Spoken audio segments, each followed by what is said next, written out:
Good evening, everyone. Welcome to Storytime with Father Growley.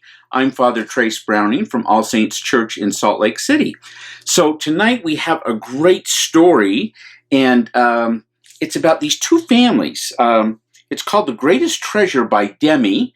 It's read with permission of Scholastic Press, and it's about these two families, Lee and his wife and daughters, and Peng and his wife and sons.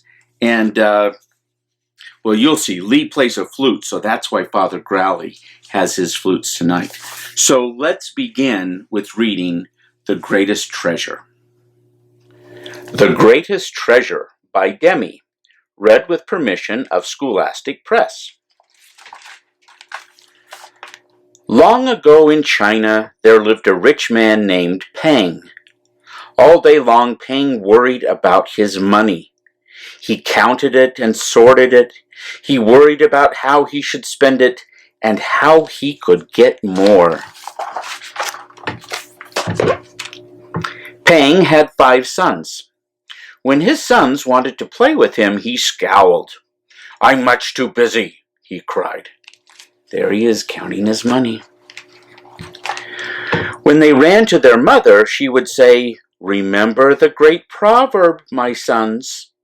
With money, you are a dragon, but without it, you are a worm." And there's a little tiny worm compared to this huge dragon.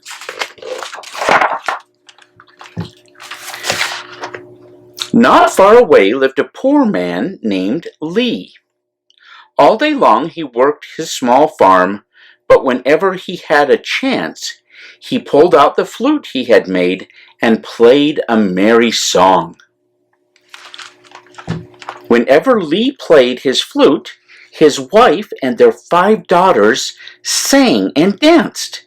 The sound of music and laughter filled the air, and you can see his daughters as they dance. Their hair is waving around.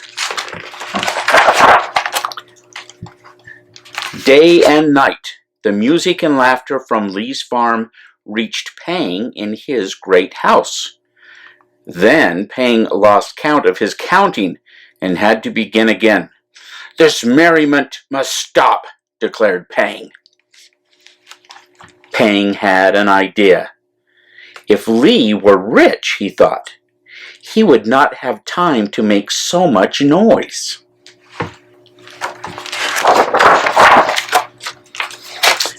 So Peng filled a large bag with money. Then he rode in his carriage to Lee's door, and he delivered his gift, this huge bag of money. "I wish to share my treasure with you," said Peng to Lee. "Please take these gold coins. Use them wisely." Lee could hardly believe his eyes. He had never seen so many gold coins. There he is with his family and some of his animals. All that gold! "What should I do with this money?" wondered Lee. "Well, first I must count it." So he set out the coins in piles on the floor. That's a lot of piles. And he counted them. But he began to worry that he had not counted correctly. So he counted the coins again. Then he counted one more time. Before he had finished, a whole day had passed, and he had not played his flute at all. The next day, Lee began to worry that someone might steal the money. "I must hide it," he said. But where? First, Lee stuck the bag inside the stove. Then he put it in the cellar. You can see he went down in a ladder under the house. Then he tied it to the rafters at the top of the house. Finally, he decided to drop it down into the well. Before he had finished, another day had passed, and Lee had not played his flute at all. The next day, Lee began to worry about how he should spend the money. First, he thought he should buy an ox. Then he thought he should buy a plow. You can see him thinking and wondering about all the things he could buy. Then he thought he should buy 6 fat hens. Then he thought he should buy a fine robe. And before he could think any more, another day had passed, and Lee had not played his flute at all. Pang's plan is working. The next day, Lee began to worry again. Well, what if I have less money than I thought, he wondered. So he pulled the bag up from the well and began to count the coins once more.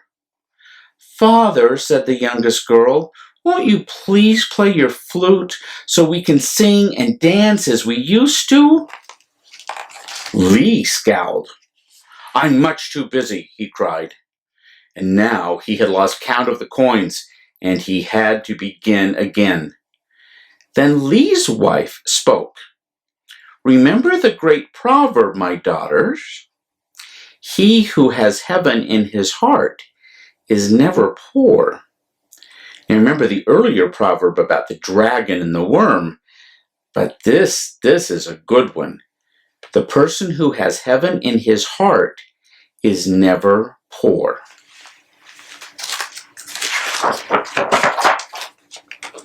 Suddenly, Lee stopped counting, and he laughed out loud. Now I know what I must do with this money, he cried. I must give it back. And so he kicked over the piles of coins, and he pulled out his flute and began to play. Around him, his wife and daughter sang and danced, and laughter filled the air again, and the daughter's hair is flying all over.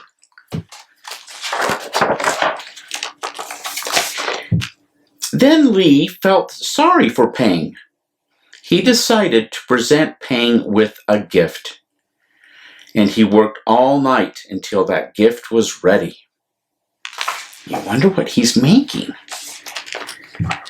The next morning, Lee and his family walked to the great house of Pang. I must return your gracious gift, said Lee to Pang.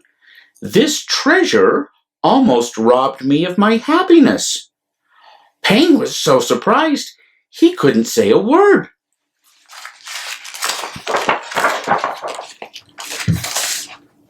Now please let me share my treasure with you, said Lee, and he handed Pang a package right there. Inside were flutes that Lee had made. One for Pang, one for his wife, and one for each of Pang's 5 sons. Then Lee gave flutes to his wife and 5 daughters too. Then he brought out his own flute and began to play a merry song. Lee's family cheered and began to dance and play. Pang's wife and 5 sons blew into their new flutes, and soon they too were dancing and playing merry songs. Here, everyone is with their flutes. You can imagine how noisy and how wonderful that would be. Pang covered his ears. How will I keep track of my counting now, he cried. There's Pang with his ears covered. How will I keep track of my counting, he cried. Then Lee said, remember the great proverb, my friend. Gold and silver have their price, but peace and happiness are priceless. Pang smiled. You are right, he said. Then he too began to play on the flute that Lee had given him. And now they all shared, look at this wonderful picture, and now they all shared the greatest treasure of all. And that is the story of the greatest treasure. So I hope you enjoyed this evening's story. Our song is one we've done before. It's called Peace Before Us. And it's a pretty simple song. We sing peace before us, peace behind us, peace under our feet. Peace within us, peace over us, let all around us be peace. And then for the other verses, we change the word peace out for words like light and love. So let's begin.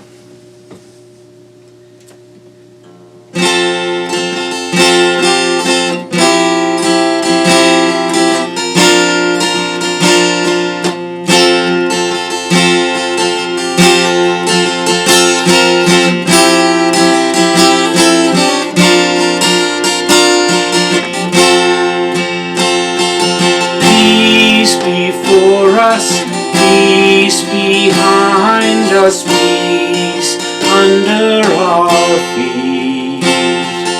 Peace within us, peace over us, let all around us be peace. Now the word light. Light before us, light behind us, light under our feet. Light within us, light over us, let all around us be light. The word love. Love before us, love behind us, love under our feet. Love within us, love over us, let all around us be love. Now Christ. Christ before us, Christ behind us, Christ under our feet. Christ within us, Christ over us, let all around us be Christ. Back to peace.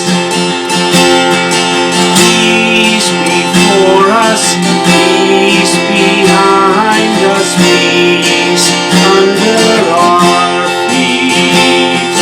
Peace within us, peace over us, let all around us be peace.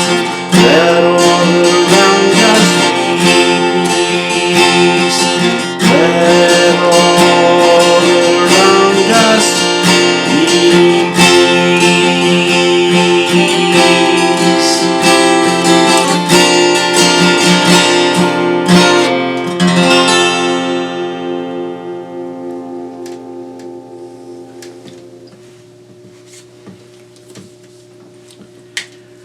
Our final prayer tonight is about 900 years old. It was written by a Muslim philosopher and writer. His name was Abu Hamid al-Ghazali. It fits the song and the story very well tonight. Light before me, light behind me, light to the right of me, light to the left of me, light above me, light beneath me. O God, increase my light and give me the greatest light of all. Of your mercy grant me light, O God most merciful. Amen. Good night, everyone, and God bless.